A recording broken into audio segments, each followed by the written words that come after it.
आज विशेष रूप से इस सभा में हम लोग दाम्पत्य रिश्तों पर मनन करेंगे, पति पत्नी के रिश्तों पर मनन करेंगे। हालेलुया। आज हम पति पत्नी के रिश्ते पर मनन करेंगे। मैं प्रभु को धन्यवाद देता हूं आपके लिए कि आपको ये सुंदर अवसर मिला है कि आपके पारिवारिक रिश्ते के बारे में आप मनन चिंतन कर सकें। कुछ वर्ष पहले एक शहर में मैं सभा के लिए गया था और उस शहर में एक परिवार ने रात के समय हमारी टीम को भोजन भी बुलाया था। भोजन के बाद परिवार के मालिक ने कहा, आप जानते हैं आप लोगों को क्यों आज रात को हमारे यहां भोजन दिया जा रहा है? क्योंकि मेरा बेटा और मेरी बहू, उनके 2 बच्चे हैं, वे तलाक देने वाले थे और उन्होंने सारी प्रक्रिया को करीब करीब पूरा किया था, लेकिन उसके बाद उनको डिवाइन सेंटर जाने का मौका मिला इस कार्यक्रम के लिए, इसी कार्यक्रम के लिए। और वहां पर शायद मैंने उस समय पारिवारिक रिश्तों के बारे में वचन सुनाया था। पवित्र वचन सुनने के बाद पति पत्नी घर वापस आए, तलाक के कागज फाड़कर एक साथ जीने लगे। उन्होंने कहा, उस खुशी में हम लोग आपको ये रात का भोजन दे रहे हैं। और मैं सोचता हूं, मेरा पक्का विश्वास है, पारिवारिक रिश्तों के बारे में जो पवित्र वचन में प्रभु ने वचन दिया है, उसको हम पढ़ते या सुनते तो हमारे पारिवारिक जीवन में कितनी आसानी और कितनी मधुरता आ जाती है। Hallelujah, hallelujah. पति पत्नी के रिश्ते के बारे में मनन करते समय कहां से हम शुरू करें? चलिए हम शुरू करते हैं मत्ती का सुसमाचार अध्याय 19 वाक्य 6। मत्ती का सुसमाचार अध्याय 19 वाक्य 6। और वहां पर प्रभु यीशु स्पष्ट शब्दों में बोलते हैं, जिसे ईश्वर ने जोड़ा है उसे मनुष्य अलग ना करें। अर्थात प्रभु यीशु कहते हैं पति पत्नी को ईश्वर ने जोड़ा है। हर पति पत्नी को, हर दंपति को इस बात का एहसास होना है कि हमें ईश्वर ने जोड़ा है। हमें किसी पुरोहित ने नहीं जोड़ा है, हमें चर्च ने नहीं जोड़ा है, हमें किसी मैजिस्ट्रेट ने नहीं जोड़ा है, हमें ईश्वर ने जोड़ा है। हमारे जीवन में, दाम्पत्य जीवन में सब कुछ उस समय शुरू हो जाएगा जब हम ये जानेंगे कि हमारा जोड़ने वाला ईश्वर है। ईश्वर ने मुझे और मेरे पति को, मुझे और मेरी पत्नी को जोड़ा है, किसी मनुष्य ने नहीं। चाहे वो अरेंज्ड मैरिजेस हों या प्रेम करके लव मैरिज हों, कोई फर्क नहीं है। चाहे वो लव मैरिज हों, अरेंज्ड मैरिज हों, ईश्वर ने जोड़ा है। यह गंभीरता हर पारिवारिक रिश्ते में होनी चाहिए कि मुझे और मेरे पति को ईश्वर ने जोड़ा है। जब पुरोहितों के लिए रिट्रीट देता हूं, एक टॉक सिर्फ बुलाहट के बारे में देता हूं और वहां पर मैं उनसे बताता हूं कि प्रभु यीशु कहते हैं, तुमने मुझे नहीं चुना है बल्कि मैंने तुम्हें चुना है। अगर आप इस वास्तविकता को जानते हैं और मानते हैं तो आपका जीवन सुदृढ़ है। उसी तरह वैवाहिक भाई बहनों से मैं ये कहना चाहता हूं, यदि आप इस नींव को पक्का करेंगे कि हमें ईश्वर ने जोड़ा है, तो आपका पारिवारिक जीवन मजबूत होगा। हमारे उत्तर प्रदेश और राजस्थान का एक कलीसिया का सत्संग चल रहा था कई वर्ष पहले आगरा में, और सत्संग के दौरान हम लोगों ने कुछ दंपतियों को मंच पर बैठाया था।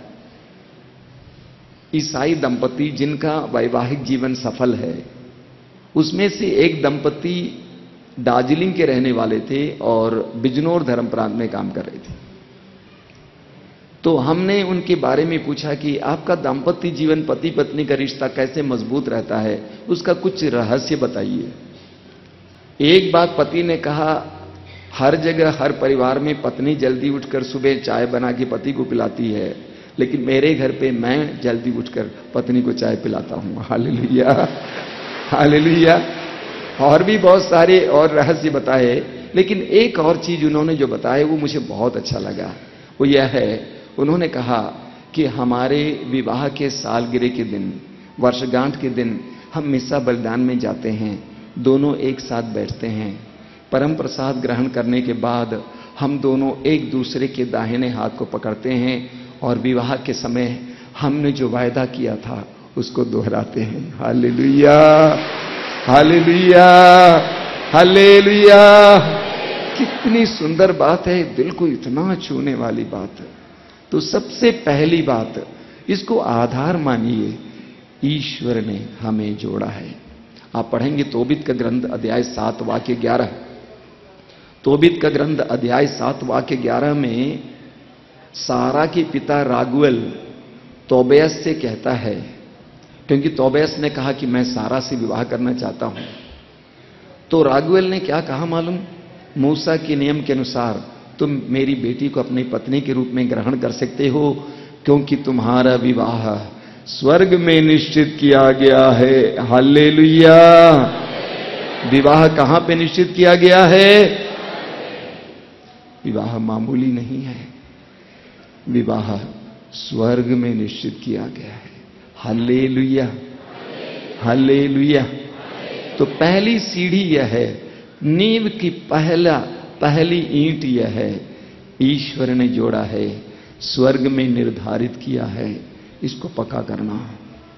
अब मैं आपसे सवाल करूंगा, हालांकि मेरी शादी नहीं हुई है, लेकिन विवाह के बारे में सबसे अच्छी, सबसे ज्यादा शिक्षा अविवाहित व्यक्ति ने बाइबल में दी है, और वो कौन है? और कौन है वो?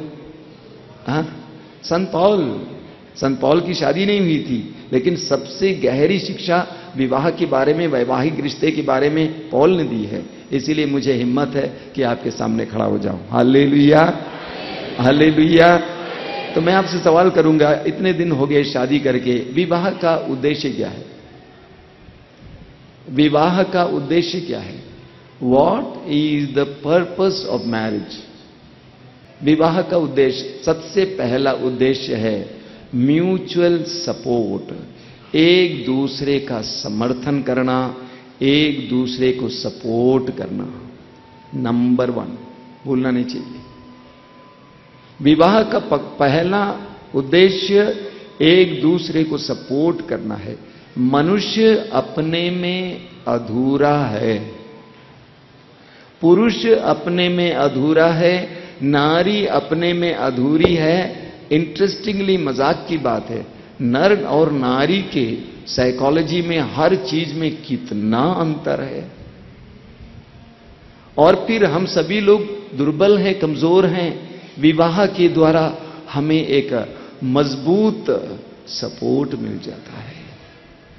तो विवाह का पहला उद्देश्य है एक दूसरे को सपोर्ट करना, एक दूसरे के लिए कॉम्प्लीमेंटरी बनना, सहायक बनना, सहारा बनना, सहयोगी बनना। इसलिए ईश्वर ने मनुष्य के लिए, आदम के लिए उपयुक्त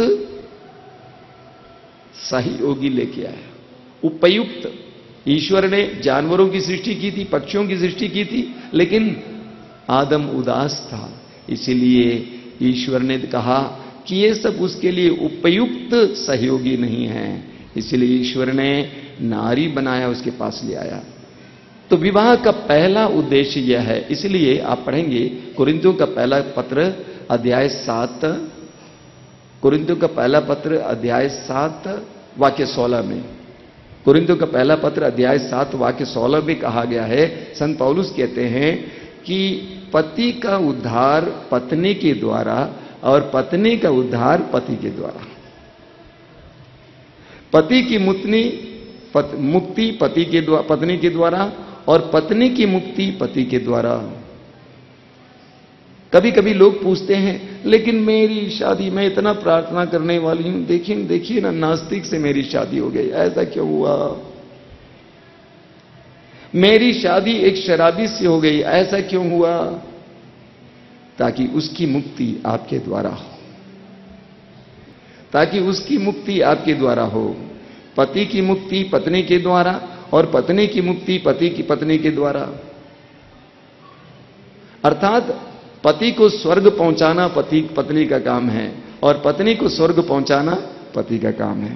पति को स्वर्ग के लायक बनाना पत्नी का काम है और पत्नी को स्वर्ग के लायक बनाना पति का काम है। एक बार एक दंपति आए मेरे पास, एक औरत ने आकर कहा, मेरे पति ने मुझे इतना मारा इतना मारा इतना मारा। मैंने पूछा, भाई तुमने कहा उसको मारा था? उसने कहा, आप ही बता रहे थे ना कि पत्नी को स्वर्ग पहुंचाना पति का काम है, मैं इसको जल्दी पहुंचा दूंगा। मैंने कहा वो तो ठीक है, ये तो जल्दी स्वर्ग पहुंच जाएगी, लेकिन भूलना नहीं तू जल्दी जेल पहुंच जाएगा। हालेलुया, यीशु की स्तुति हो। तो वैवाहिक जीवन का पहला उद्देश्य है एक दूसरे को सपोर्ट करना, एक दूसरे के उद्धार का कारण बनना, भूलना नहीं है। एक पति हर समय इस कार्य में लगा हुआ रहता है कि मैं अपनी पत्नी का उद्धार कैसे करूंगा, कराऊंगा। पत्नी भी ये सोचती रहती है कि मेरे पति का कैसे उद्धार होगा, उसको कैसे मुक्ति मिलेगी, वो कैसे स्वतंत्र हो जाएगा, वो कैसे स्वर्ग के लायक हो जाएगा। हालेलुया। विवाह का दूसरा उद्देश्य है संतानोत्पत्ति। विवाह का दूसरा उद्देश्य है संतानोत्पत्ति, बच्चे उत्पन्न करना। कभी कभी लोग समझते नहीं हैं कितना बड़ा काम, कितनी बड़ी शक्ति ईश्वर ने आपको दी है। लेकिन साधारण संतानोत्पत्ति नहीं है। हम विश्वासियों के लिए विवाह का फल संतान नहीं है। आप पढ़ेंगे मलाकी का ग्रंथ अध्याय 2 वाक्य 15 में। मलाकी का ग्रंथ अध्याय 2 वाक्य 15 में लिखा हुआ, क्या लिखा हुआ है? विवाह का फल क्या है? विवाह का फल है धर्मी संतति। कैसी संतति?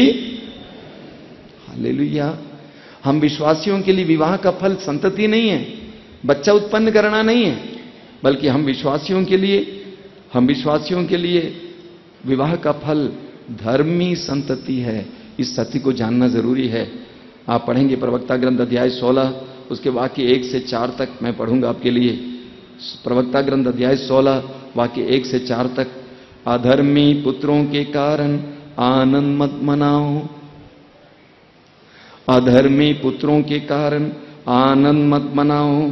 यदि वे ईश्वर पर श्रद्धा नहीं रखते तो उनकी बढ़ती संख्या पर प्रसन्न मत हो।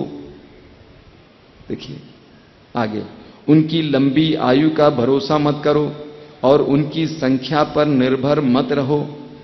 वाक्य 3, 1000 अधर्मी पुत्रों की अपेक्षा एक भक्त पुत्र अच्छा है। 1000 अधर्मी पुत्रों की अपेक्षा एक भक्त पुत्र अच्छा है। अगला वचन वाक्य 4 बहुत ही गंभीर, वहां पे लिखा हुआ है, अधर्मी पुत्रों की अपेक्षा निस्संतान मरना अच्छा है।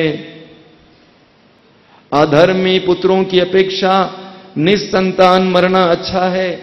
अर्थात अधर्मी पुत्रों को जन्म देने से बेहतर निस्संतान मरना है। ईश्वर ने आपको कितना बड़ा वरदान दिया है।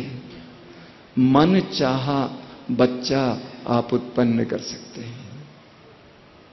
गर्भवती नारियों और लड़कियों से हम कहते हैं, बेटा आनंदित रहना, हाथ लगा लगा कर प्रार्थना करते रहना, कभी डिप्रेशन में नहीं होना, दुखी नहीं होना, बार बार प्रार्थना करना, क्योंकि इन सारी चीजों का सीधा असर आपके बालक पर पड़ेगा।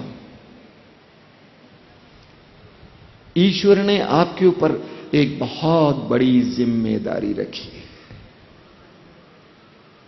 बहुत बड़ी जिम्मेदारी। संसार को स्वर्ग बनाने की जिम्मेदारी, संसार को और कलीसिया को धर्मी संतति देने की जिम्मेदारी।